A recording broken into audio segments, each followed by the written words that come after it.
Whether you loved her in the open or hid it inside you, you hungered. Une fois de plus, Elizabeth reçoit les confidences d'une star dont l'homosexualité est soigneusement dissimulée. Sa douceur maternelle lui permet également d'apprivoiser James Dean, d'ordinaire méfiant. Say, you got any good-looking sisters back there? Might be interested in some poor people. Money isn't all, you know, Jim. Not when you got it. Mais son amitié avec James Dean est de courte durée. Le 30 septembre 1955, alors qu'elle visionne les rushs de géants, elle apprend une terrible nouvelle. James Dean a trouvé la mort dans un accident d'auto. Elizabeth was obviously distraught at Jimmy's death, and for 2 days she was unable to come into work, and it was a very tense situation. Géant est un énorme succès au box-office.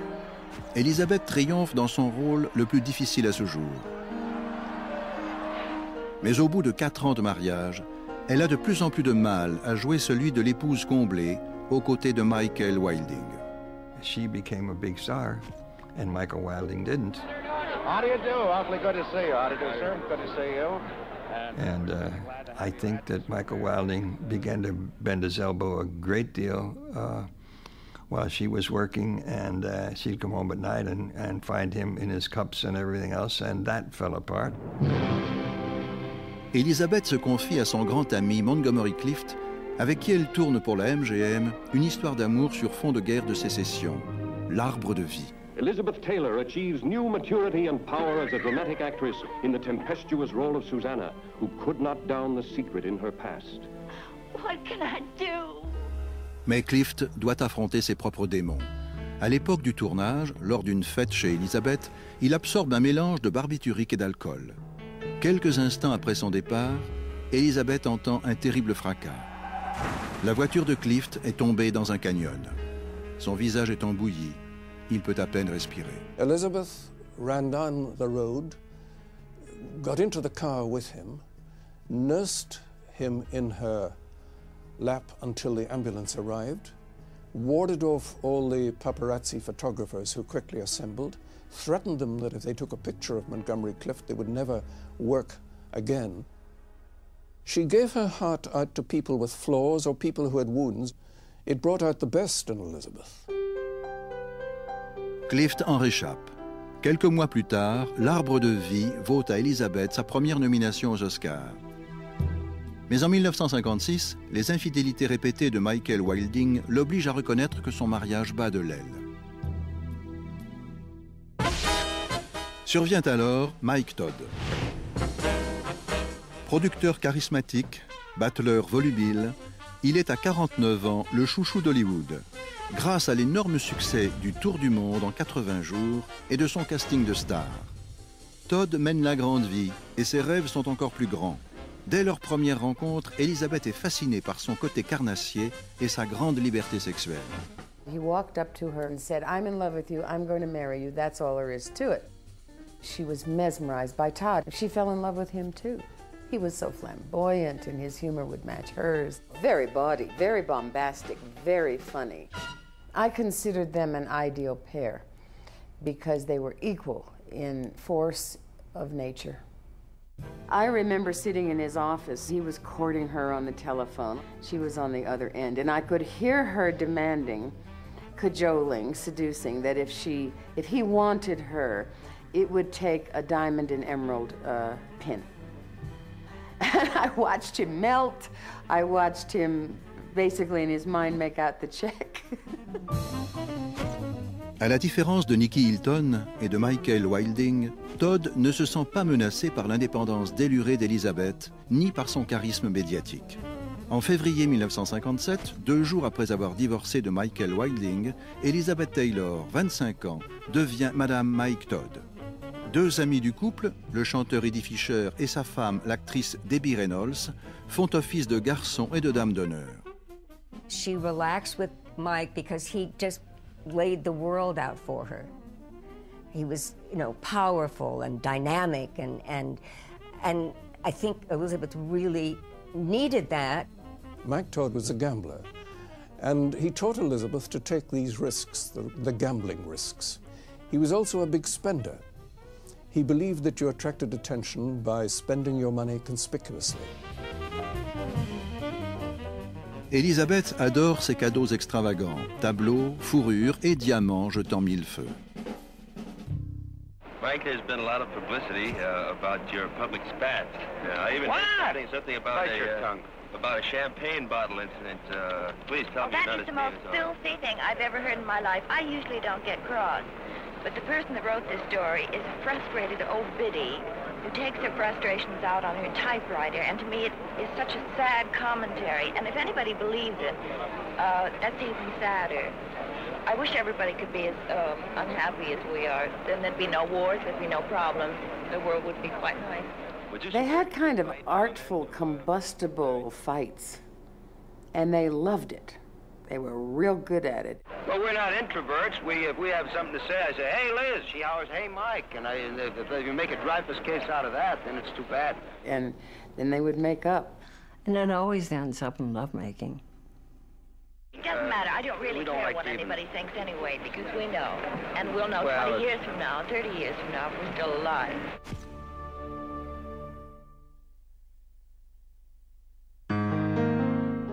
En 1957, à la naissance de son troisième enfant, Liza, Elizabeth Taylor semble parfaitement comblée. Elle touche alors le cachet astronomique de $125 000 par film. Et elle forme, avec Mike Todd, un couple que tous ceux qui les connaissent jugent très heureux. Shall I really answer? Well, I think he's the nicest person I've ever lived with. No, he's a wonderful man. He has everything that you could possibly want. He has a wonderful sense of humor. I don't want him to hear this, but his head is big enough as it is. Yes, it is. And he's very generous, and he's very sympathetic. But I think the most wonderful thing of all is that he's a marvelous cook. So that saves me from the kitchen. En 1958, Elizabeth commence à travailler sur l'adaptation de la pièce de Tennessee Williams, La chatte sur un toit brûlant, avec Paul Newman. Au bout de 2 semaines de tournage, Mike Todd lui propose de partir en avion à New York pour le week-end. Ayant contracté une pneumonie, elle ne peut le suivre. Le 22 mars, Todd l'embrasse et monte dans son avion privé baptisé The Liz. Le lendemain sera la pire journée de la vie d'Elizabeth Taylor. L'avion de Mike s'est écrasé dans les montagnes du Nouveau-Mexique. Ses restes calcinés ne seront pas identifiables. Her secretary and a very close friend walked into the room, and she knew what had happened, that he was dead. And she screamed, and she was just devastated, devastated. I heard it on the radio and went right over, and she was in bed, disbelieving, upset with God. She was destroyed. Couldn't move, couldn't get out of bed. Ses amis se relaient à son chevet pour l'empêcher de commettre l'irréparable. Mais au bout de 3 semaines, bien que paralysée par le désespoir, elle se force à reprendre le chemin des studios pour achever La chatte sur un toit brûlant. She felt Mike Todd would want her to complete that film. Another reason which became evident was that she needed the money. Despite the enormous spending power of Mike Todd, he had very little savings. I feel all the time like a cat on a hot tin roof. Then jump off the roof, Maggie, jump off it. Elizabeth Taylor is Maggie the cat, a girl too hungry for love to care how she goes about getting it. I don't mind making a fool of myself over you. Well, I mind. I feel embarrassed for you. Feel embarrassed. But I can't live on this way. Now, you agreed to accept that condition. I know I did, but I can't. Sa composition enflammée lui vaudra une 2e nomination aux Oscars. Mais Elizabeth est inconsolable, et le monde entier partage le chagrin de cette beauté qui vient de perdre l'amour de sa vie. Love. That was Mike's legacy to me. To accept it with all my heart and graciousness, and to return it unconditionally. And I hope that's what I pass on to the ones I love. Alors qu'Elizabeth se raccroche au souvenir de Mike, elle trouve réconfort auprès du meilleur ami du producteur, le chanteur Eddie Fisher, mari de Debbie Reynolds et père de 2 jeunes enfants. She was living with the ghost of Mike Todd, and the closest thing to him that she could find to keep that ghost alive was Eddie Fisher. Du jour au lendemain, leur amitié se transforme en passion. Et la rumeur se déchaîne lorsque des reporters surprennent leur week-end en amoureux à New York. Alors qu'une telle liaison serait démentie par la plupart des stars, Elizabeth refuse de se cacher. Hedda Hopper reproached Elizabeth. She was then the leading gossip columnist in Hollywood. And Elizabeth's reply was brutal and frank. She said, "Mike is dead and I am alive. What do you expect me to do, sleep alone?" Cette liaison scandaleuse, relayée par les médias, soulève bien des protestations. Des manifestations sont organisées lors des concerts de Fisher. Elizabeth suddenly found herself changing from being the widow whom everyone had sympathy for to being the marriage breaker whom everyone reviled. En 1959, à 27 ans, cette mère de 3 enfants brave l'opinion publique et se remarie pour la 4e fois. Pour prouver son attachement à Eddie Fisher, elle se convertit également au judaïsme. Hollywood entreprend d'exploiter cette nouvelle image de brune incendiaire et d'irrésistible séductrice colportée par la presse. Elizabeth recevra un $250 000 ainsi qu'une 3e nomination aux Oscars pour Soudain l'été dernier, nouvelle adaptation torride d'une pièce de Tennessee Williams. La MGM concocte une habile campagne de promotion autour de sa star en maillot de bain. It was a one-piece bathing suit made of something white. The water made it transparent. I told him I didn't want to swim in it, but he just grabbed me by the hand and dragged me into the water all the way, and I came out looking nude. Grâce à cette image de femme fatale, elle parviendra même à détrôner au box-office l'érotisme plus ingénu d'une Marilyn Monroe, devenant alors l'actrice la plus populaire et la plus rentable d'Hollywood. The phone rang and it was Walter Wanger asking her if she'd like to play Cleopatra. Well, I was in the bathtub. Eddie answered the phone, and I was getting so sick of it. I really didn't want to do it. The first script was terrible.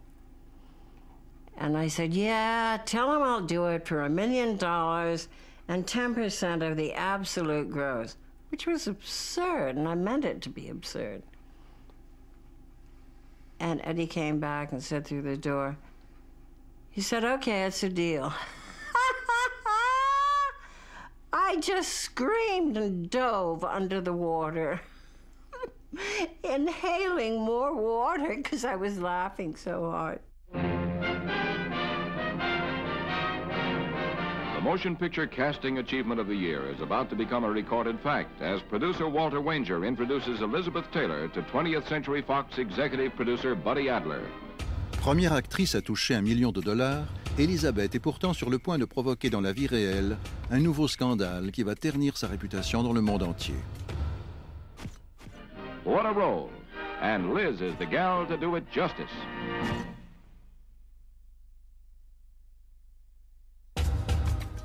Avant de pouvoir démarrer Cléopâtre, Elizabeth Taylor doit encore tourner un film à la MGM. Elle aura ainsi rempli son contrat, véritable carcan artistique depuis 18 ans. Working for MGM, it was just pure slavery. If you turned down a script, they put you on suspension. It was slavery. La MGM souhaite exploiter l'image sulfureuse d'Elizabeth en lui faisant jouer la Vénus au vison, histoire d'une prostituée au destin tragique. Mais elle refuse.